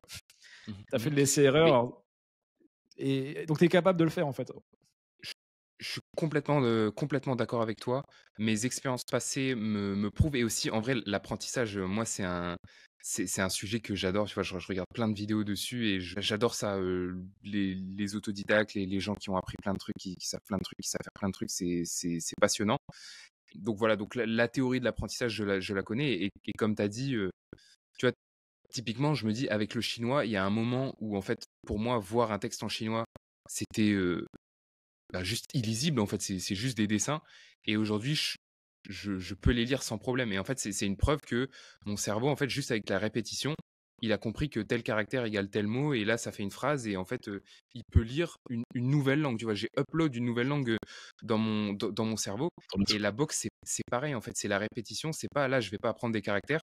C'est juste, bah là, par exemple, ma jambe gauche, c'est mon point faible. Et ben en fait, je vais juste la travailler, répétition, répétition, je vois que ça s'améliore, et en fait, j'ai confiance vraiment dans le processus de l'apprentissage. C'est que de la répétition et du feedback, tu vois? En vrai, c'est ça, là, c'est ça l'apprentissage. Donc j'ai confiance Ah, dans le c'est process. important. Ouais, c'est ça. Et je pense que pour ceux qui nous écoutent, Parce que parfois, il y a des gens qui ça c'est rattaché à la confiance en soi. C'est que des fois, tu as des gens qui n'ont pas confiance en cette capacité d'apprentissage indépendamment de l'activité. Et Oui, du coup, je oui, sais pas ce oui. que tu en penses, mais moi, une des recommandations, encore plus, aujourd'hui, on a la chance d'avoir l'IA, des super outils à droite à gauche. En fait, prenez un sujet, peu importe, mais pas très ambitieux, et juste défoncez-le sur 2 semaines, 4 semaines, 6 semaines. Prouvez-vous que vous pouvez passer de Ouais, je sais rien à je sais plein de trucs. Je suis capable de créer un site. Enfin, prenez un exemple concret. Euh, Vous êtes capable aujourd'hui de créer un site en 2 jours, voire même en un jour, voire même en 10 minutes, selon le site que vous utilisez, et passer de je n'ai jamais fait à j'ai fait. Et d'avoir ouais, et de cumuler ces expériences de putain, je suis passé de j'en sais rien du tout à j'ai réussi à avoir l'output que je pensais impossible. Et un jour, vous serez capable exactement. peut-être aussi d'aller faire des combats, d'aller gravir des, je sais pas, comme a fait Inoxtag, faire des trucs de ouf en fait, Ouais, quoi. Et ouais, mais ça se build une confiance, ça se construit dans le temps, quoi, aussi, quoi. ouais. Pour des Mais gens c'est qui, tu vrai sais, que parce que des fois, t'as des gens qui n'ont pas eu de dans le passé, ils arrivent pas à rattacher à des trucs qu'ils arrivent ouais, à remobiliser. ouais. Mais je pense que du coup, la majorité des gens, en fait, je pense qu'ils ressentent énormément de douleur de passer du 0 à 1. Tu vois, vraiment juste d'être dans la phase où ils savent qu'ils sont pas bons. Et il y a des gens, je pense qu'ils supportent pas, en fait, ce truc-là et ils arrivent pas à passer au-dessus et à se dire, ok, juste ça va être. Ouais. Alors ça peut être attaché à l'ego aussi. Je parlais de confiance en soi, Ouais, mais pour moi ouais, c'est ouais, aussi ouais. l'humilité. Alors, moi ça peut m'arriver encore sur des sujets des fois, j'ai déjà remarqué, et du coup je le notifie et j'essaie de l'enlever, et des fois c'est pas évident. C'est je veux pas, c'est l'ego de non, je veux pas montrer que je suis pas bon dans un domaine, sur des domaines des fois qui soit qui m'importent pas, ou qui à l'inverse pourraient beaucoup m'aider dans ma vie et que Mhm, mhm. je confronte pas. Et à l'inverse, il Ouais. y a des domaines où je vais speedrun le truc parce que j'y vais, et je fais monter ma courbe d'apprentissage hyper vite, quoi. Mais c'est Pour parler d'ego et d'apprentissage rapidement aussi par rapport au contenu, tu vois, ouais. c'est un truc aussi où je me suis. Des fois, j'avais un peu de réticence à montrer que, bah, au début, j'étais pas bon, tu vois. Des fois, je le sentais, je me disais, ah, ça me gêne un peu de mettre ça sur Internet, mais bon, au final, comme je t'ai dit, moi, je vois vraiment sur le long terme. Donc, je me suis dit, je vais être content d'avoir montré les débuts où j'étais pas bon et à la fin, la progression, tu vois. J'ai vraiment confiance. Mais et tu vois, et après j'aimerais qu'on refasse encore sur la partie combat, ça m'intéresse de creuser Ouais, encore quelques questions. ouais. Mais tu vois, sur la partie, du début au final, sur le côté incarnation en tant que créateur, heu, reprenons la différence entre être quelqu'un qui montre et quelqu'un qui ne montre pas les échecs, Mhm. ou la progression. Si tu ne montres pas les échecs, je vais te donner un exemple, tu dois connaître Sahil Bloom, le créateur américain, je sais pas si tu vois, Ça qui est me un créateur américain oui, oui, oui, oui, oui. qui a Oui. sorti un bouquin The Five Types of Wealth, qui est un gros créateur, mais qui est un peu genre monsieur parfait. Tu vois? Et du coup, il va réussir OK. avec le temps, mais par rapport à ses objectifs, je pense qu'il a pas mal de mal sur YouTube. Et une de mes hypothèses, c'est parce que ce mec-là, en fait, c'est monsieur parfait. Ça marche sur Instagram, Mmh. mais il documente son journée, il dit de la meilleure façon. Mais moi, je trouve qu'il y a un côté, en fait, ça clique pas. Quand il fait des vlogs, tout ça, il documente ses trucs parce que tu vois pas vraiment la galère, en fait. C'est maquillé, c'est hollywoodisé, si on peut dire, quoi. Tu vois, genre. Mmh. Mmh. Et en fait, les gens, ils s'en foutent de ça aujourd'hui. Certains types d'audience que lui, il aimerait bien avoir. Sur Instagram, peut-être que certains veulent effectivement la version maquillée, C'est parfait. mais sur YouTube, je trouve, ou plus largement dans la société, en tout cas, une partie de l'audience veut te voir galérer et voir ta progression. On aime Rocky parce qu'il galère et après il gagne, tu vois. C'est pas parce qu'il est génial, tu vois. Et, Mais et les gens oublient ça. c'est la base du storytelling parce que moi, je vois tout en histoire sur le long En terme et histoire. du coup, les moments où je galère, les moments où je montre où je suis pas bon, où je galère, moi, j'ai toujours la vision, de l'arc narratif au complet, tu vois? Et je sais juste que Ouais, ouais, ça fait partie d'une étape dans l'arc narratif et oui, du coup, je complètement. pense que Ouais. ça fait aussi que les gens, connectent plus avec le créateur, avec la personne, quoi. Et d'ailleurs, je suis curieux, ce créateur-là, il a communiqué sur ça? Il l'a verbalisé ou c'est toi qui le Non, devines? c'est une analyse extérieure. D'accord. C'est juste que je le suis depuis quelques années. Et je comprenais pas pourquoi. Enfin, je trouve qu'il met beaucoup d'efforts sur YouTube et il a peu de résultats par rapport à son Mmh. levier. Il a peut-être 30 000 abonnés, mais avec beaucoup, beaucoup d'efforts mis depuis 2-3 ans. Ça va peut-être péter un moment, hein, voilà, je lui souhaite. En plus, c'est un bon gars. Je trouve qu'il, pareil, un peu comme toi avec mon frère en disant, il incarne ce qu'il fait, mais il y a un côté un peu trop Mr. Bright, tu vois, genre Monsieur Ok. Parfait, tu vois, genre qui, je pense, crée un peu de distance avec l'audience. Et encore une fois, Mhm. c'est mon avis, c'est mon point de vue, c'est aussi mon biais avec ce que moi j'aime bien, ce que je valorise, etc. Euh, Hmm. mais en tout cas, voilà, les efforts mis pour l'instant sont pas récompensés. De toute façon, des fois, les efforts sont pas toujours récompensés. Hein, y a pas que tout n'est pas tout n'est pas basé sur ça. Mais C'est clair. non, bah, hyper intéressant. Peut-être sur un dernier point sur le combat qui m'intéresse aussi, Ouais. c'est donc là on a parlé le rapport à l'apprentissage, le rapport à développer l'agressivité, l'adversité. Mhm. Euh, Qu'est-ce que tu cherches d'autre encore là-dedans, en fait, de se dire pourquoi de faire un tour du monde avec plusieurs sports de combat. Est-ce qu'il y a une finalité à ça? C'est quoi le endgame? S'il y a un endgame, euh, qu'est-ce que tu essaies de transmettre aussi de cette manière à travers cette expérience? Ouais. C'est Ouais. intéressant, voilà, de voir, pourquoi en tout cas. Alors déjà, ce truc-là de faire un tour du monde des sports de combat, euh, c'est un concept intéressant qui parle beaucoup, que j'aime bien au niveau du storytelling. Moi, Ok. ça remplit certaines choses que j'aime. Après, là, tu vois, je me ressens toujours vers la boxe thaïlandaise. Et au final, là, c'est une pensée un peu à chaud, mais je vais m'éloigner un peu plus du truc, apprendre les sports de combat aux quatre coins du monde, parce que je pourrais jamais vraiment me plonger dans une discipline à fond. Et là, ce que je recherche, c'est vraiment d'aller à fond dans une discipline. Donc après, pourquoi pas continuer? Tu vois, là aujourd'hui, je sais pas encore, mais c'est pour ça que je vais retourner en Thaïlande et je vais faire Ok. un ou plusieurs combats, on va voir, parce que j'ai envie d'aller loin dans une discipline déjà. Euh, sur le long terme, je sais pas trop où ça va me mener. Je sais que, après, tu vois, le MMA en France, en ce moment là, il est en plein essor. Et je sais qu'il y a Ouais. aussi quelque chose au niveau, à ce niveau-là qui peut être intéressant pour moi au niveau de la notoriété, tout ça. Euh, aujourd'hui, je sais pas si je vais aller vers là. Franchement, je sais pas. C'est une Euh, option, une ouverture que tu as effectivement avec ce chemin. et Ouais. Mm, mm. exactement, c'est complètement possible. Ce sera peut-être dans 2 ans, tu vois. Peut-être. Aujourd'hui, je sais pas. En tout cas, ce que j'ai envie aujourd'hui là avec les sports de combat, c'est d'aller vraiment en profondeur dans une discipline, donc le Muay Thai, faire des combats pour devenir bon et aussi pour récupérer ce que je recherche dans les combats. Donc, je t'ai dit tout ce qui est par rapport au mental, de dominer son mental, euh, la douleur, la pression, ça, c'est des choses aussi que je recherche, que j'ai envie de dominer. Donc voilà, déjà ça, et aussi prendre du plaisir parce que moi, j'aime bien m'entraîner. Donc même si en dehors de la création de contenu, c'est quelque chose que je vais continuer, je pense, sur le long terme. Mais Ok. voilà, je sais pas si j'ai bien répondu à ta question ou si tu as envie de rebondir sur Il n'y a pas certaines choses. de, y a pas de bonne ou mauvaise réponse, t'inquiète. Mais non, c'est hyper intéressant. Et ça me fait dire aussi, tu vois, alors c'est ça qui est beau et aussi complexe. On l'a déjà abordé sous plusieurs angles, mais comment réussir à profiter de l'expérience, typiquement dans ton cas, bah, les combats, la progression, les entraînements, quand on est créateur et on est forcément tenté, encore plus quand tu penses en storytelling aussi, donc tu as forcément dans une tu sais, c'est un peu de pas tomber dans le curseur trop loin de l'instrumentalisation de ce qu'on fait, tu vois, au service, tu vois, peut-être ou pas d'ailleurs, au service du contenu. Et en fait, ça me fait penser à l'époque, les gens qui faisaient les défis 30 jours, et puis tu te doutais bien qu'en fait, ils n'avaient pas fait 30 jours, tu vois. En gros, c'est un peu ça l'idée, tu vois. Genre, ça fait une bonne vidéo YouTube, tu vois. En gros, tu vois. Et il y a le mec Ouais. qui a fait 30 jours de douche froide, et il y a le mec qui a fait 3 jours et qui en fait une vidéo au défi 30 jours. Comment, tu vois, jusqu'à où on met le curseur et pour pas qu'en fait, bah voilà, qu'on est humain, on est attiré par la reconnaissance, on a des besoins divers et variés. Et ce qu'au final, ça, tu pourrais faire le tour du monde, avoir une énorme audience, tu vois, et puis faker que t'es pas un Oui, vrai combattant, tu vois. Il y a des gens qui feraient ça, tu vois. exactement.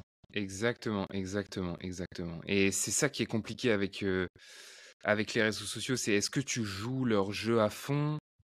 Mais moi, je sais que je serais pas épanoui. Vraiment, c'est Ouais. c'est pour ça que tu vois que là, je fais le choix d'aller plus profond dans une discipline parce que j'ai envie de développer un peu plus de maîtrise. Et comme je t'ai dit, là, je ressens le besoin je faisais la distinction entre maître et élève, de plus passer dans le côté maître que étudiant, en fait. J'ai pas envie d'être étudiant à chaque fois de toutes les disciplines que je vais apprendre en sport de combat et juste Ouais.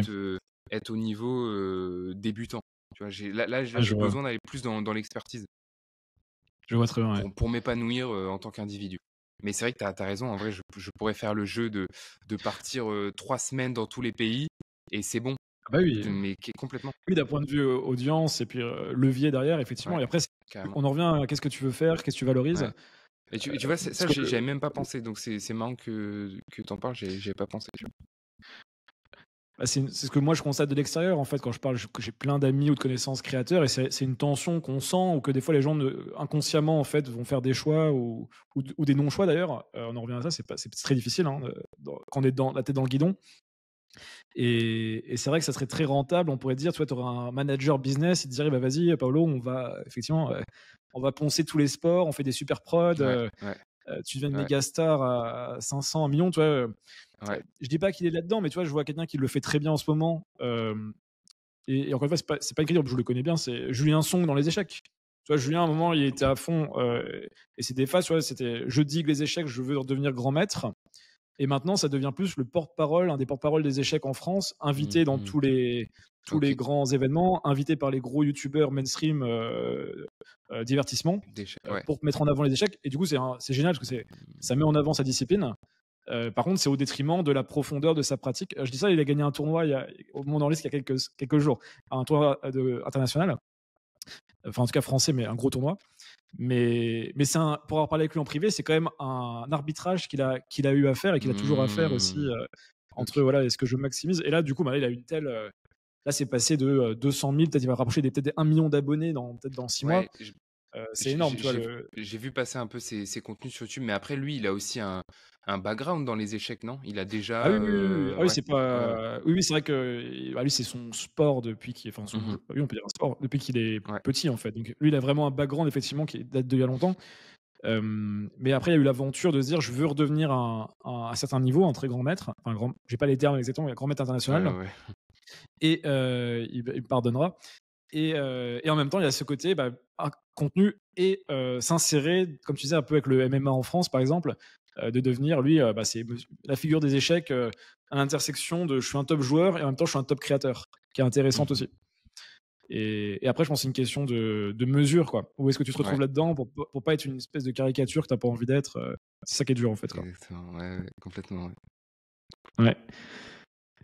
Écoute, je crois qu'on a fait le tour de. On a parlé plein de choses, hein. Je t'avais dit qu'on a Ah non, j'ai préparé. la marche, j'y sais, faut qu'on parle de la marche. Ah, la marche. Ah oui, on peut pas partir sans ça. Oui, mais donc, Paolo, que se passe-t-il? Tu Ouais, disais que la marche, du coup, tu marchais 2 heures par jour et que ça t'était trop et il fallait rééquilibrer, quoi. ouais, c'est ça. Bah, là, en fait, comme je suis dans une phase Ah, on se fait censurer la marche. où je ouais, aïe, attends. Bon, je sais pas si pour le Ah, c'est bon, montage, ça vas-y. va être, Ça c'est recale. ouais, je reprends. Je te laisse. Ouais, parce que en fait, là, je suis dans une phase où j'ai besoin de m'entraîner plus, donc je fais très souvent 2 entraînements par jour, que ce soit boxe ou préparation physique ou même cardio un peu plus intense et je disais que du coup, j'ai plus le temps de marcher autant comme ce que je faisais avant, donc facilement des 2 heures de marche, par jour, que je faisais j'expliquais, dans ce post-là que je faisais aussi pour augmenter ma dépense calorique sans me fatiguer. Parce qu'il y a tout un courant un peu dans le bodybuilding qui privilégie la marche comme forme de cardio parce que, en fait, ça te fatigue pas et ça te crée une dépense calorique. Et moi, c'est quelque chose que je faisais beaucoup, qui m'a beaucoup aidé d'ailleurs pour sécher. Et voilà, je disais que j'arrêtais. Et toi, tu avais mis un petit commentaire en disant il fallait qu'on parle parce que bon, bah, je sais que tu marches beaucoup aussi. Et Non, je rigole. Enfin, c'était en rigolant, le commentaire, mais c'était surtout sur les vertus de la marche. Mais au final, ça dépend de ouais. l'objectif derrière. Si l'objectif premier, c'est la progression, notamment dans le sport, tu as forcément des arbitrages à faire avec un temps limité. Moi, je voyais surtout les vertus de la marche aussi sur l'aspect idée, intellectuel, avoir de l'espace aussi, faire des connexions. Moi, c'est plus un. Et la course à pied aussi, d'ailleurs, me permet de faire ça. Mmh. C'est ce que je valorise indépendamment de la pratique sportive, mais moi, je prépare pas des combats, tu vois. C'est la différence aussi. J'ai Mmh, pas bien sûr, bien sûr. d'entraînement où ma vie doit être aussi pensée autour de ça, et du coup, je dois forcément optimiser mes ressources énergétiques, dans ton cas. Donc c'était plus ça. Mais comme en ce moment, effectivement, dans ton cas, je pense dans ta phase, c'est peut-être effectivement un vrai sujet, j'imagine. C'est vrai que quand tu commences à marcher 2-3 heures par jour, c'est 2-3 heures que tu mets pas ailleurs, effectivement, quoi. Exactement, même pour le repos et tout. Mais c'est vrai, mais la marche, ça me manque quand même parce que comme tu as dit, il y a énormément d'autres avantages à la marche. Et ouais, ça me manque quand même et j'avais énormément de bienfaits avec ça. Ça fait du bien de marcher, hein. Mais tu vois, moi,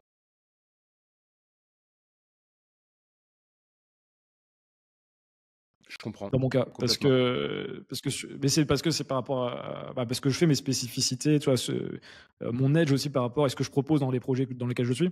Parce que je vais avoir toutes mes idées, ouais, quasiment en marchant, ou en Mmh. étant en mouvement. Mmh. Hem, c'est là où je prends le plus de notes. C'est là où je préécris aussi des articles, des newsletters. Des fois, je me dis en OK. marchant, j'écris déjà des trucs dans ma tête, tu vois? Ou où je structure mes idées dans ma tête en courant, en marchant. Donc et sur l'ordi, c'est beaucoup plus difficile, en étant arrêté, pour moi. Donc même un monde idéal, tu vois, j'aimerais, optimiser au maximum des systèmes, tu vois? Pour, commencer même avec l'IA, maintenant tu peux le faire, tu vois? Avec, Ouais, en ouais, ouais. parlant, tu vois? Et quasiment ne plus être, mais de quasiment plus être sur un ordinateur, en fait. Mmh mh. Mmh. Et mais c'est plus vers ça. Mais c'est encore une fois, c'est parce qu'on a des objectifs différents en ce moment et des activités un peu différentes aussi. Donc voilà. C'est garder la marche pour ceux qui ont Oui, des oui. projets, voilà, où ils doivent avoir plein d'idées en ce moment. Mais si vous avez des gros enjeux, sportifs, physiques, bah, Sportif, voilà, ouais. faites vos arbitrages aussi, quoi. Ouais, exactement. Trop bien. Où est-ce qu'on redirige les gens pour conclure? Bah, je pense sur Instagram, c'est là où je suis le plus actif. Sur Instagram, c'est là où je suis le plus actif, ouais, Instagram, je pense que c'est très bien. Allez, on mettra le Instagram en description. Je te remercie, c'était un plaisir. C'est toujours bien de faire des podcasts, ça permet de Pareil. cadrer, d'avoir une discussion structurée. C'est top. Et puis écoute, on continue à suivre, hein. Du coup, les prochaines années. À l'occasion, on fera un deuxième épisode, peut-être dans quelques temps, quelques années, pour faire le point sur tout ça. Merci beaucoup, JC, c'était, super agréable comme podcast et très bonne discussion. Je suis très content. À très vite.